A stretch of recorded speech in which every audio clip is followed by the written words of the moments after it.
What's up, team? I'm back with another college tennis analysis. We're looking at just a few games here between SMU and University of Miami, and we've got some great players here. SMU is sitting at a 12.99 UTR, and Miami's the 13th, so this is really top tier stuff. We're picking up with SMU up 2-0 in the first set. We're going to watch through a few games and pull out some tactical observations on how they're playing.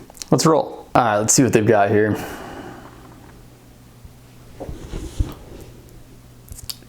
Oh, that was nice.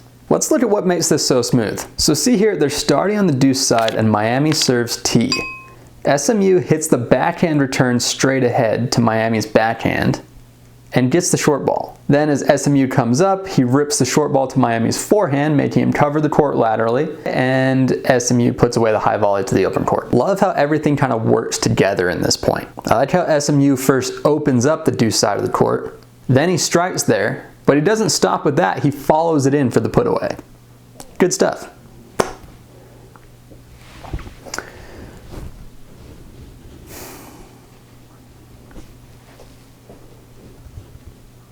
Okay, yeah. This is a great example of a very modern way of targeting the ad side of the court.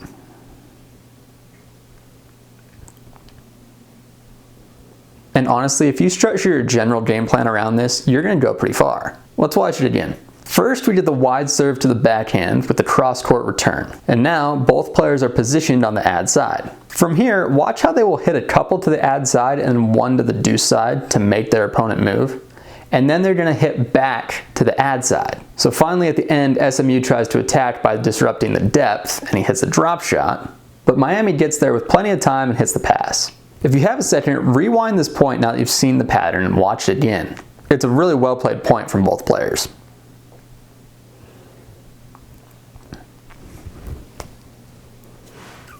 Okay, we see the T serve and the straight ahead return again, and the players are targeting the ad side.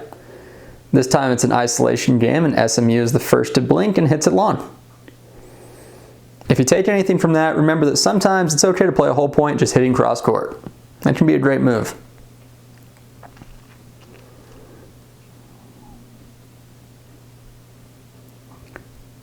Oh, that's a bummer. A good setup and just missed the volley. But worth it. You got to take your shots, right?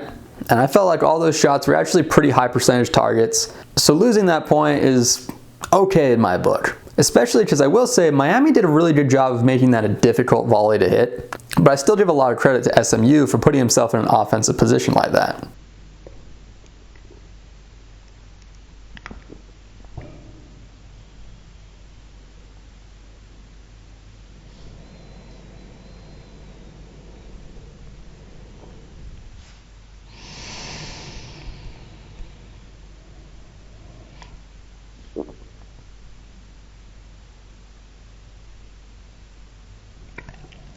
Ooh, dumps another into the net after a good setup. That bites.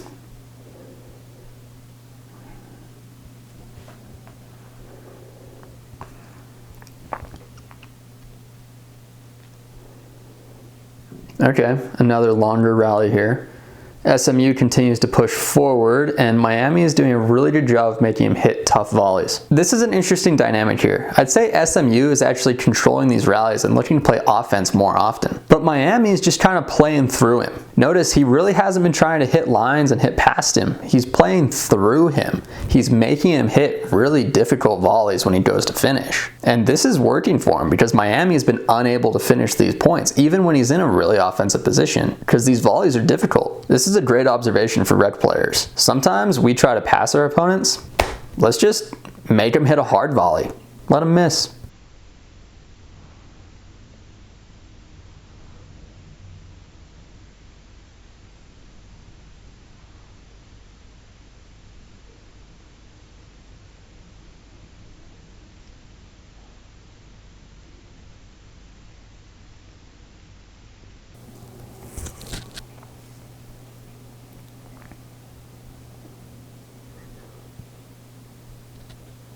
Alright, let's watch the next point here.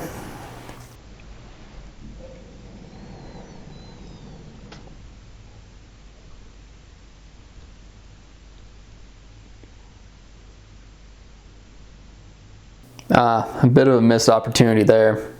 Just going for too much in my opinion, really. You actually saw SMU had Miami on his back foot. He didn't really need to paint the lines in order to put pressure on him anymore. He just needed to hit to that side of the court and keep it deep. All right, let's keep going.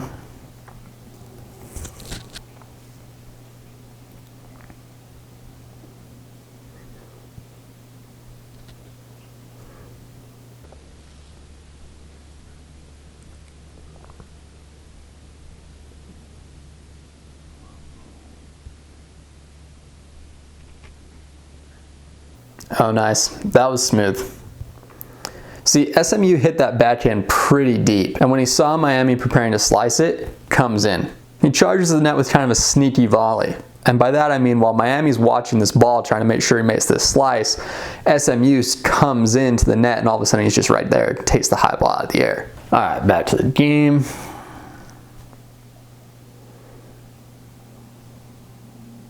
Nice.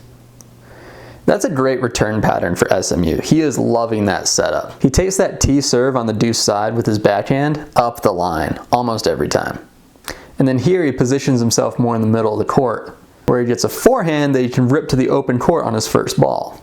Miami kind of got himself in trouble on this one because he hit that running backhand down the line instead of cross court. That's where he really gave SMU the advantage, where he could hit the forehand cross court and to the open court at the same time. That's a very valuable position. All right. Next. Okay, another ad court backhand targeting battle, and Miami is the first to change direction with the backhand up the line, which he misses. Gotta practice those change of direction drills, man. They'll get you. Just kidding. These guys definitely do, but they are not making it easy for each other. All right, let's do it again.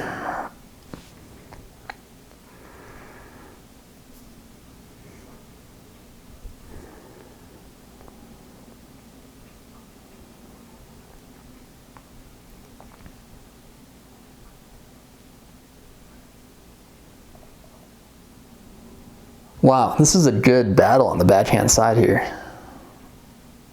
Nice. Notice how SMU ran the same returning play.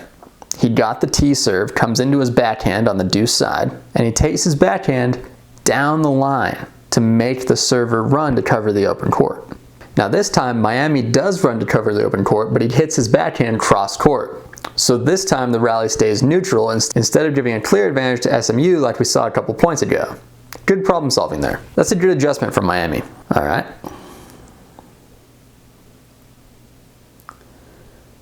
And we get right into the backhand battle here.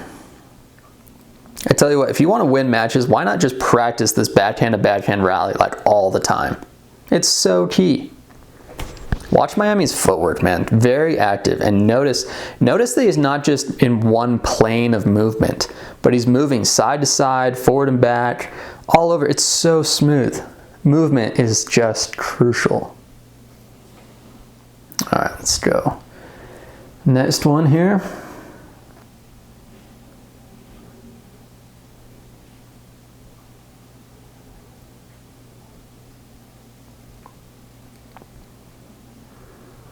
Wow. All right, that was a great point from SMU. Notice how he changed direction early and hits up the line, right? When he does, Miami plays cross, like he should. He's a little more on defense here.